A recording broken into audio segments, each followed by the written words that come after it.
Hello, everyone. We'll do another go around of the music while we wait for some more people to come in, and then we'll get started with the Summer of Monsters in just about 2 minutes. Enjoy the music.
Well, now let's get started. Why don't we? Welcome to the Summer of Monsters, a virtual Behind the Bookcase tour. I am Edward G. Pettit of the Rosenbach. Remind everybody, feel free to use the chat, as some of you already are. Interact with each other while I talk. I always encourage that, and I don't find this distracting. And if you have questions about the Rosenbach too, drop them in there as well. I love when people put in where you're watching from too. So if you can put that in there, that is great. If you have questions during the presentation, you can put them in the chat, and then I'm going to hit questions at the end of my presentation. There's also a Q&A feature on Zoom here. You can put them in the Q&A, and then you're almost certain that I'm going to see it. And it might, sometimes they get overlooked in the chat, but feel free to use either. And also, if you're using the chat, remember to put it to panelists and attendees if you're watching on Zoom. If you're watching this on our live stream on Facebook, I'm not engaging with the comments there, but if you put a question there, I will certainly answer it in the Facebook comments after the program. So the music you heard on the intro was It's Alive by Pleated Gazelle. Some of you who watched Sundays with Frankenstein remember that. That was our theme song that Tucker Christine had put together, and it's really nice to hear that song again. A great theme for the summer, I think. Reminder that we bring this program tonight to you for free, and if you would like to support the Rosenbach, you can donate at our site. Any amount helps. If you're not already a member, I invite you to join the Rosenbach. Members of the Rosenbach get free and exclusive access to some programs. They also get 10% off of all reading courses, 50% off of any Rosenbach programs, and your support helps the Rosenbach continue to create programs like this one, and also to care for our collections. So you can go to rosenbach.org and donate or become a member. The Summer of Monsters. Let's begin with a little intro to that. Sometime, we think, between 2 and 3 a.m.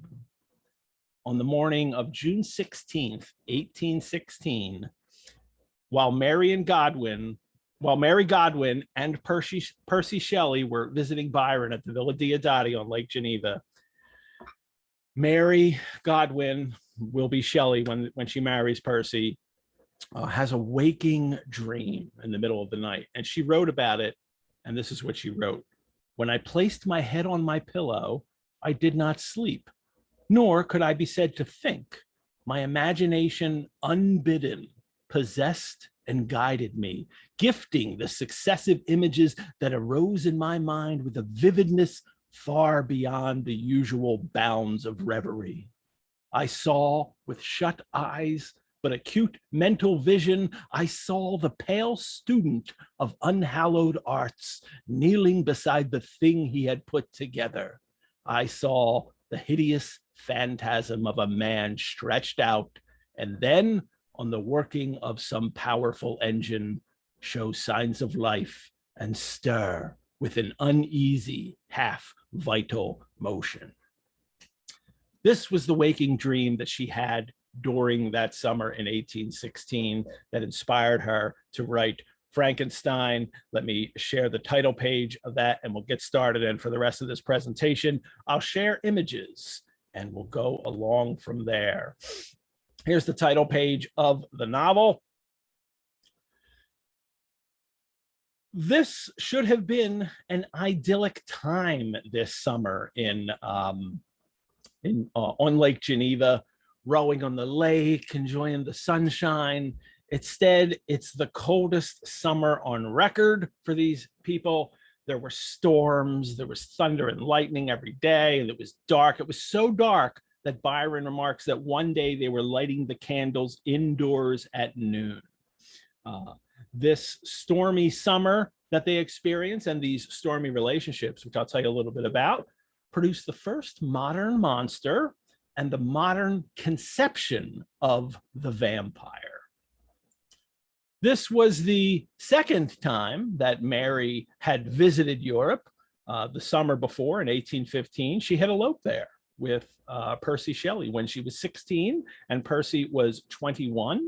Mary had a child that unfortunately soon died, and then she had another. So in returning in 1816, it wasn't just Mary and Percy returning. She had a 6-month-old baby with her and a few other people.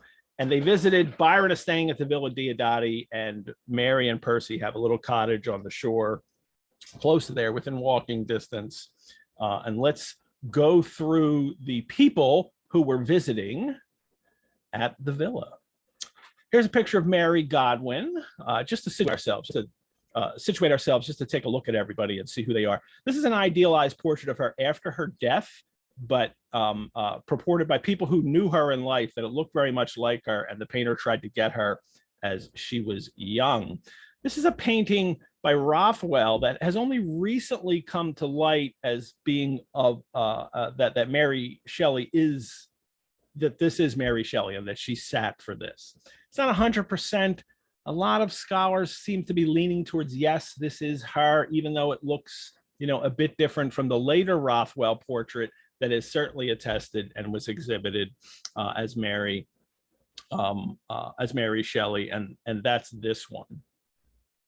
Mary Shelley is the daughter of the famous, or infamous to some people, radical philosophers William Godwin and Mary Wollstonecraft. And I say infamous only in their own day because the ideas that Godwin and Mary Wollstonecraft were putting out there were certainly really going against the contemporary currents of how people thought you should think and behave. Mary Wollstonecraft died shortly after giving birth to her daughter Mary. And next up, we have Percy Shelley. There's Percy. Percy was a radical poet. Look how beautiful he is, too. No wonder Mary falls in love with him. But oddly enough, I think what we forget sometimes is Percy was not widely read during his lifetime. He was kind of infamous. People knew him as a radical, as a follower of her father Godwin, and as someone who abandoned his wife and child to run off with Mary, and lots of radical ideas, a committed atheist, so not someone that the general public is really going to embrace while he's alive. And of course, they're going to visit Lord Byron Here he is in a very formal portrait, but here's my favorite Byron portrait. Yeah, I like my Byron exotic. I like my Byron in Albanian dress. Byron, mad, bad, and dangerous to know. The most famous, easily the most famous and widely read poet of his day. He was rock star famous. He was, people screaming and running after him in the street famous. Also known for many of his affairs with women and men. Byron's openly bisexual. His works, his poetic works, create this kind of hero, this Byronic, what we now term a Byronic hero, self-destructive, ironic, jaded, suffering, exiled. This is the kind of figure that Byron writes, and he's always writing about himself. Byron himself, in the summer of 1816, has fled England forever. It turns out he winds up never returning. Society finally turns on him, and will have nothing to do with him after it is learned that he has not only had a love affair with his half sister Augusta, he's also had a child by her. And Byron is shunned from society and decides just to leave. Also on this trip, coming with Mary and Percy, is Mary's stepsister, Clairmont. And Claire, pictured here, is actually the reason why they're there. She provides the introduction. Claire has been having an affair with Byron shortly before he leaves England, is also pregnant with Byron's child, and wants to reunite with Byron on the trip. And of the people visiting, Claire's the only one that doesn't seem to, we don't have a fictional or poetic record of anything she may have done then during that summer. But the other person we have here is Polidori, is also in the house. Polidori is Byron's physician who is trapped. He has been hired to travel with Byron on this trip, and they do not get along. Matter of fact, very few people seem to get along with Polidori up to this point. And he is a kind of a brilliant. He's a brilliant mind. He's the youngest at the time. He was the youngest person to ever graduate from Edinburgh University with his medical degree. But really wants to be a writer. He wants to be, a dramatist, a poet, and he really thinks that this connection with Byron will help make him. And it, weirdly enough, it kind of does, but in a strange way, as we'll see what happens later when we find out about his published work. And the place they're all staying is the Villa Diodati. Here it is. Let me make this a little. Oh, I can't make this one bigger. The Villa Diodati. And it is on Lake Geneva. It is called Diodati, named for the Diodati family. And it's given that name by Byron and friends. They actually thought John Milton, the poet, had stayed there one time when he visited his friend Charles Diodati, but it's actually not true. Milton was friends with Charles Diodati, but this house itself was not built until 1710. But Byron and crew thought they were staying in the place that was connected to the author of Paradise Lost, and more on Paradise Lost in a little bit. This summer, let me start a new share here in a minute. This summer is also the summer where everybody seems to be writing about Prometheus. It's the Promethean Summer, which was the alternate title for this presentation today. Prometheus, from Greek myths, overachiever, punished yet triumphant in his rebellion. He's a titan, like Milton's Satan in Paradise Lost for the Romantic crowd, battling the tyranny of a greater god. And they all loved, the Romantic poets and a lot of the young writers at the time loved this idea. In some of the ancient myths, Prometheus creates men out of clay and gives them life. And in other tales, more famous now, I think, tell how he steals fire from the gods and gives it to mankind, thus inspiring them, giving them knowledge, giving them creativity. This is what giving fire to humankind represents. And he's punished by Zeus, chained to a rock for eternity while every day a vulture comes down and eats out his liver, and then he's renewed, and it all happens over again. For the Romantics, he's the first doomed artist. And for the people in this in the summer that we're talking about today, he's kind of their first Byronic hero.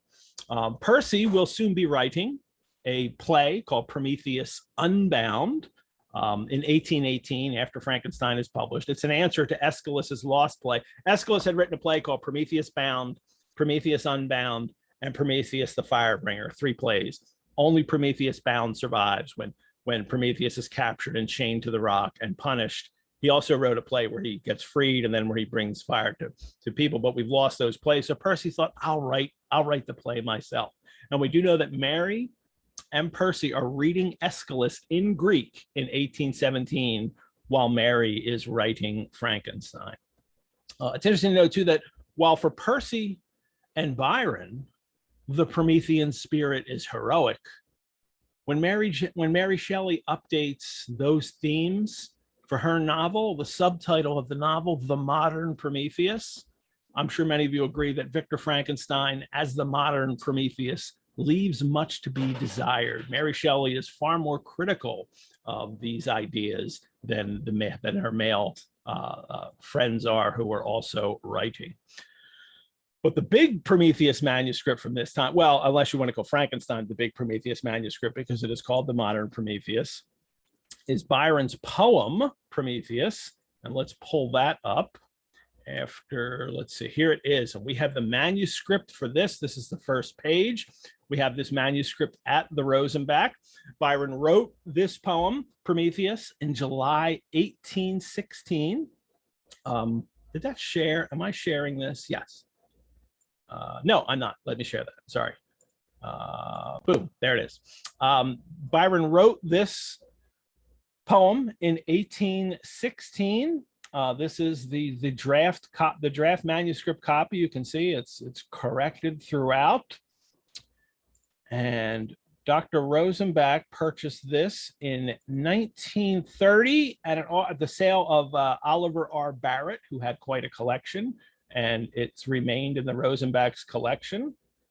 And it is a brilliant poem about this hero who defies the tyranny of Zeus. Let me enlarge it a little so you can see the writing. Here it is. Prometheus, Titan, to whose immortal eyes the sufferings of mortality, seen in their sad reality, were not as things that gods despise. What was thy pity's recompense? A silent suffering and intense, the rock, the vulture, and the chain. And it goes on. Skip ahead here. I'll read you some from the ending right here. And it ends in this triumphant, well, including the word triumphant. Thou art the symbol and a sign to mortals of their fate and force. Like thee, man is in part divine, a troubled stream from a pure source. And it finishes its own triumphant, where it dares defy and making death a victory. So this idea too of this triumphing over life will also kind of show up in Mary's work, but in a way that is far more horrific than Byron ever would have thought this. And just a reminder too, this summer, 1816, how young all these people are. You know, flip through them again real quick. Polidori's 21.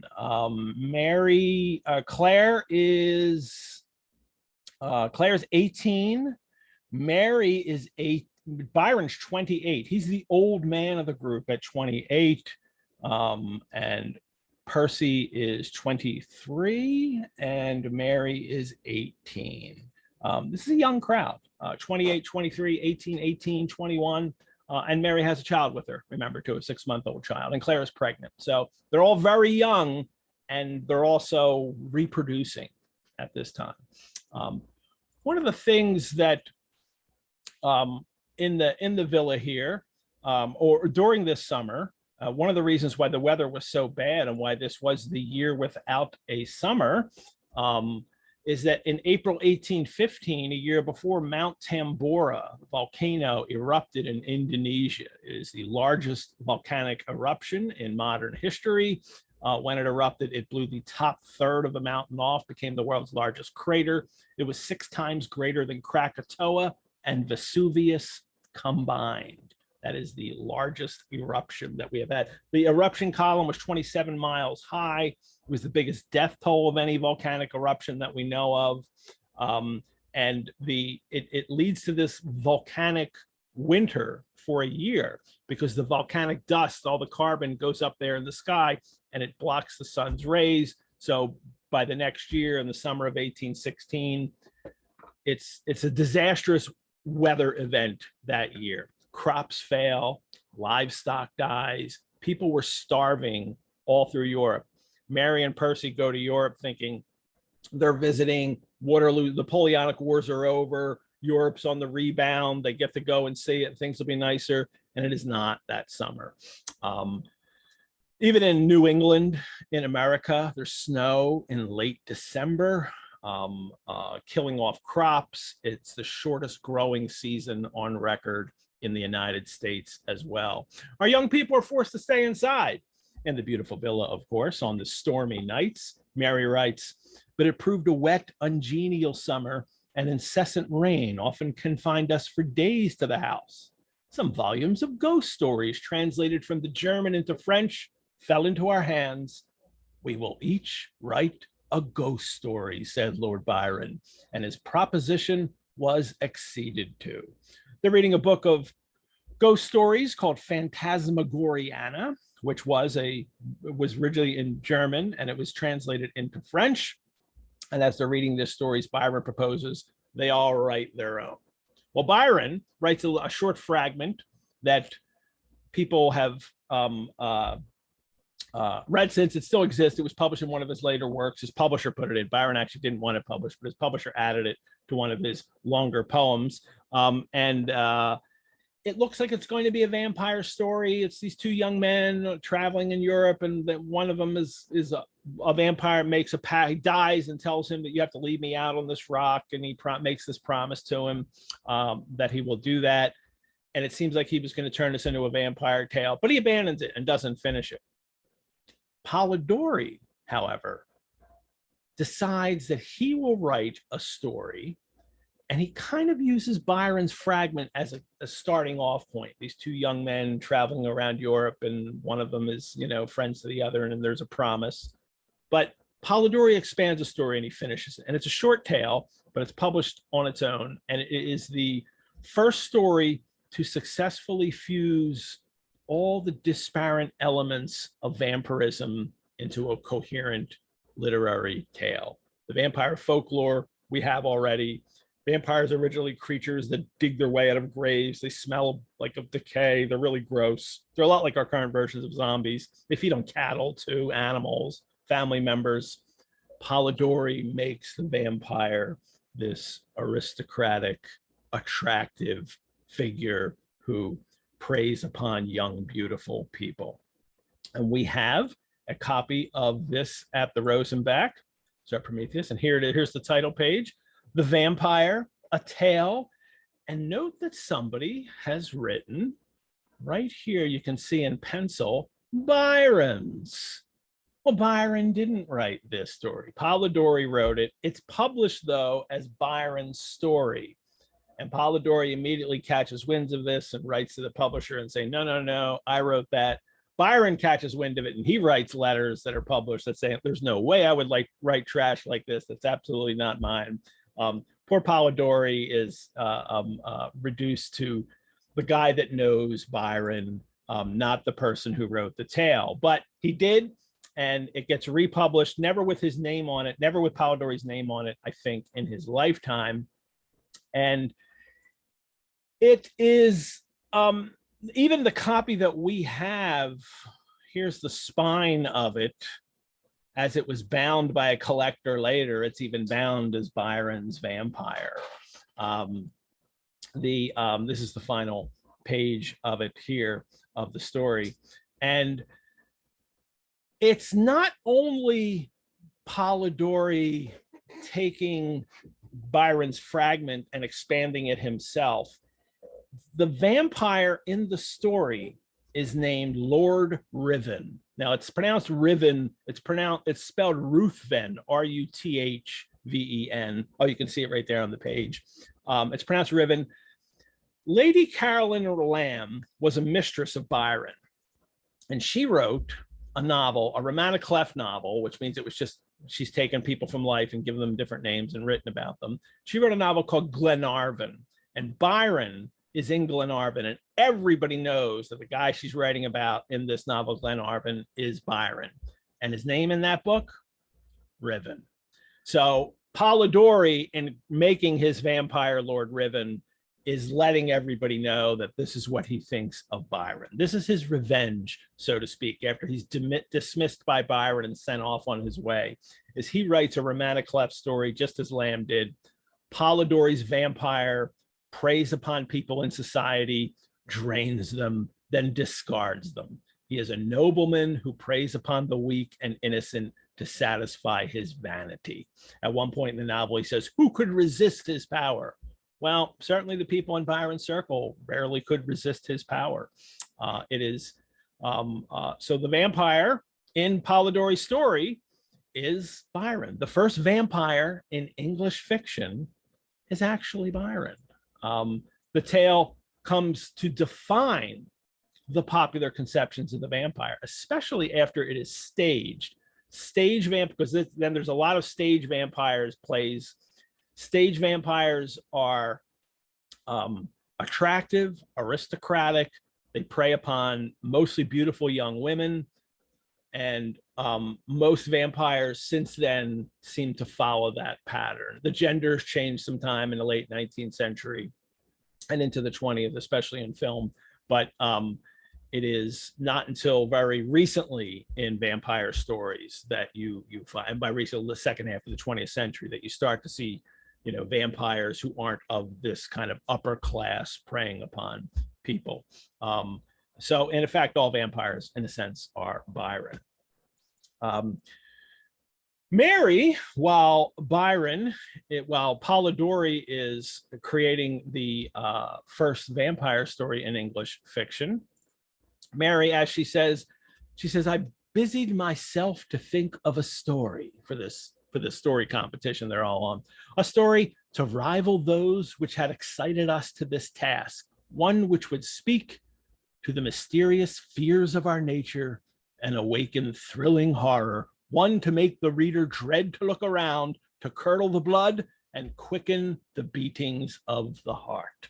And of course, the monster story that she creates is Frankenstein. Here you can see the actual edition that we have at the Rosenbach. They're quite small and they're quite thin. They were not published in when they were originally published. They didn't have this nice binding on them with the marble boards here and the leather spines. This is something that collectors would do later. You can even see on the spine, if I blow it up, they're by Mrs. Shelley.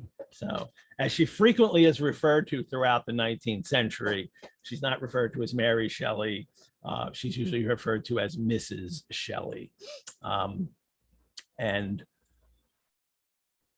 it is a book about science. It is a book about birth. It is a book about exploration, rebellion, revolution. It's a book about Prometheus. It's the subtitle, The Modern Prometheus. It's about the French Revolution. It's about a man trying to have a baby without a woman.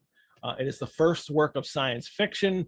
It is a text that really continues to speak to people over the 2 centuries since it has been published. She actually wrote a shorter version of it that summer. And then Percy said, no, this is really good. You need to expand this. So she did. And as she expanded it, she shares the manuscript with Percy.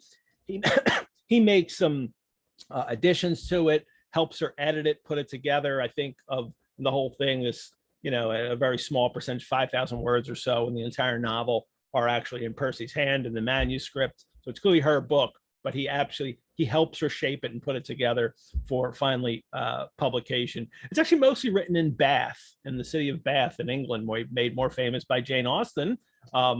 It's when they come back to England and Mary's pregnant again, and they're hiding from creditors. One of the places they live for a while is Bath, and that's where she writes the bulk of the novel. It is published anonymously. Let's go to the title page right here. It is published anonymously. Most people thought it was written by a man, and some people thought it was written by Percy Shelley, especially as the dedication is to William Godwin. And oddly enough, they assumed that, oh, that doesn't mean it's written by Godwin's daughter. That means it's written by his disciple, Percy Shelley. 500 copies when it's first published in 3 volumes, as I showed you, by a publisher by the name of Lackington, which was not a prestigious publisher. Percy tries to get it published with Byron's publisher, first of all, John Murray. He turns it down. Percy's own publisher, Charles Ollier, turns it down, and they find this publisher, Lackington, which oddly enough, they would publish several of their titles are occult books. Books about magic and things like that, and this they thought would go along well with that. The epigraph you can see there from Milton, from Paradise Lost. Did I request thee, Maker, from my clay to mold me, man? Did I solicit thee from darkness to promote me? It's actually Adam in the novel kind of making this accusation, like to his creator when he is suffering.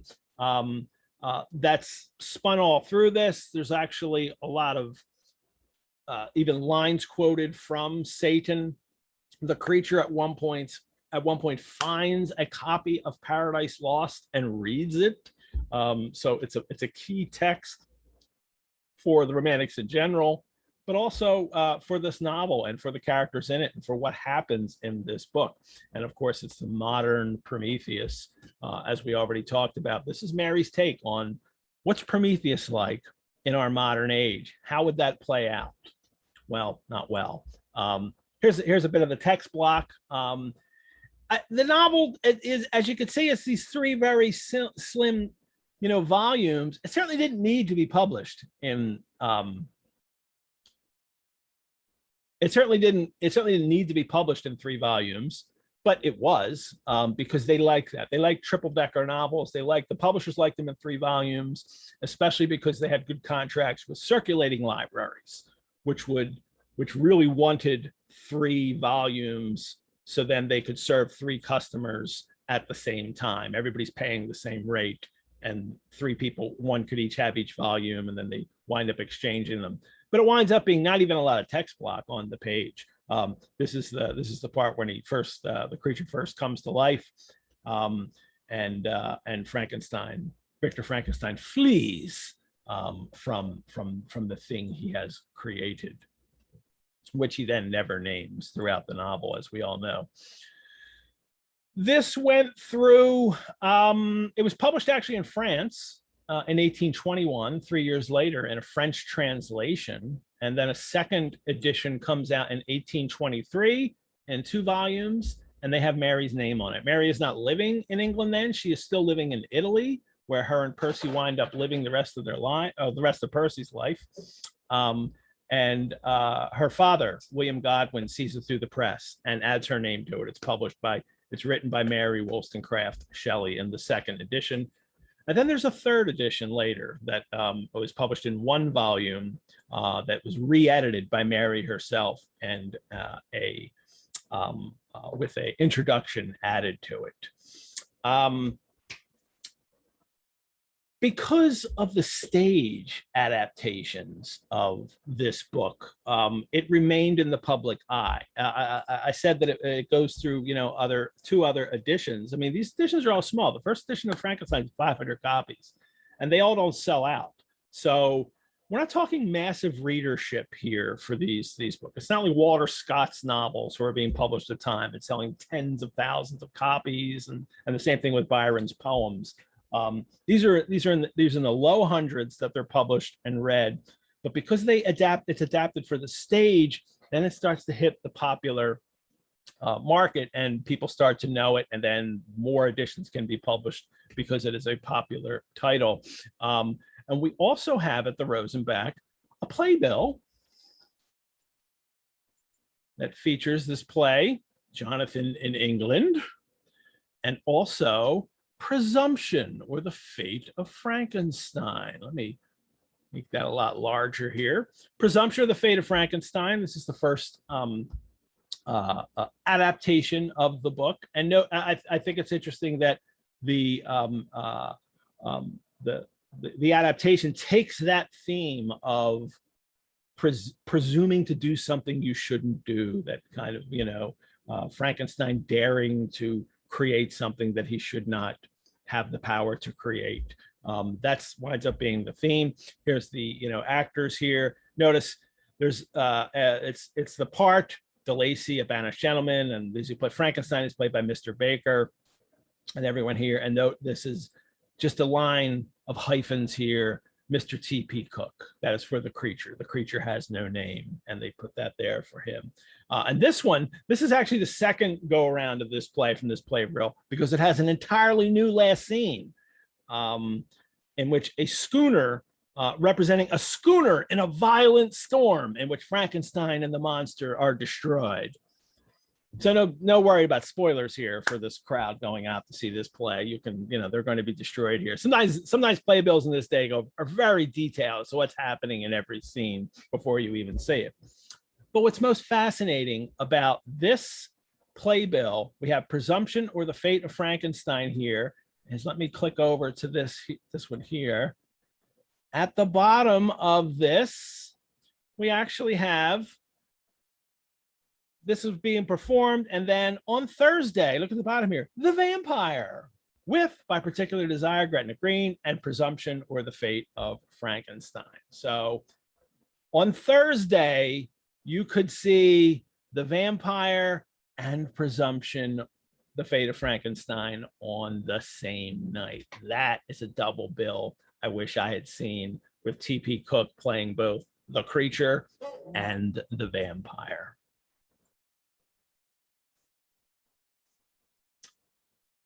Polidori's Vampire, also, as you can see here, became very popular due to the many stage adaptations, and also I think because many people thought Byron wrote it, so that continues to be a popular text.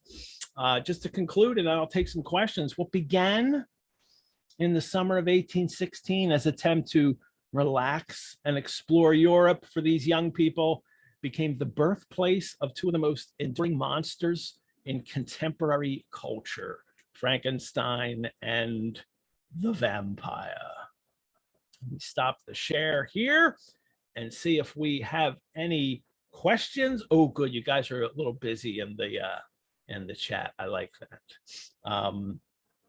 Let's see if there's any questions here. If you have questions, I'm happy to answer them. This is we've had a lot of fun at the Rosenbach with these books and texts. You know, many of you know that we did a Sundays with Dracula series last year. In 27 weeks, we did 27 chapters of that novel and talked about the Bram Stoker's notes for Dracula, which are in our collection, and then with our copy of Frankenstein, with some of these other items. When we do this presentation live in person, we have more to share as well. There's also Mary Shelley letters that we have in our collection. There's a manuscript of a Percy Shelley poem called The Fugitives.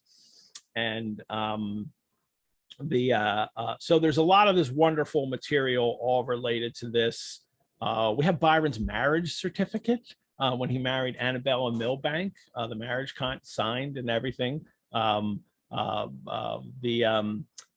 Dr. Rosenbach, our founder, really liked the Romantics and understood their collectability as a book dealer, and knew that he could sell some things that he would buy from them. But some of the things he didn't sell, and it may be because he wanted them in his collection. He loved British literature, and he may have wanted to hang on to some of these things. So any questions? I'm happy to answer them.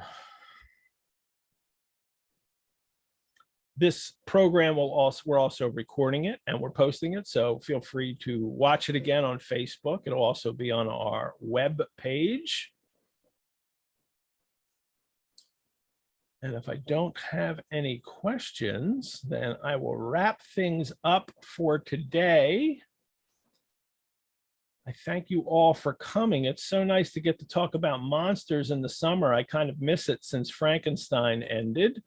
If you haven't already watched those Frankenstein and Sundays with Dracula programs, the videos of those shows are available to watch on our website.